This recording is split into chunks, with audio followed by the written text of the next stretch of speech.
আর আমরা আছি, আমাদের জামাত শিবিরের লোকজন আছে এখানে।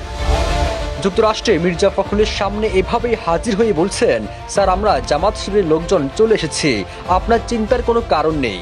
এরপর পুরো সময়টাই নিরাপত্তার বলয় ঢেকে রাখেন এবং গাড়িতে উঠিয়ে দেন। এই সময় তাদের নিরাপত্তার বলয় ছিলেন এনসিপি নেতা আক্তার হোসেন এবং তাসনিম জারাও। জানা গেছে জামাত শিবিরের যিনি মির্জা ফখরুলের সামনে থেকে প্রোটোকল দিচ্ছেন তিনি সিলেটের শাহজালাল বিজ্ঞান ও প্রযুক্তি বিশ্ববিদ্যালয়ের ইসলামী ছাত্র শিবিরের সাবেক সভাপতি মারুফ রহমান। বান্ডেল থাকলে প্রতি সেনমানিতে টাকা বাঁচবে।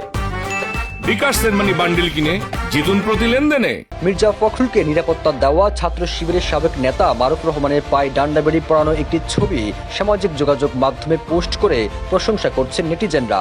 বিগত আওয়ামী সরকারের শাসনামলে নিপীড়ন নির্যাতনের বিষয়গুলো তুলে ধরছেন অনেকেই।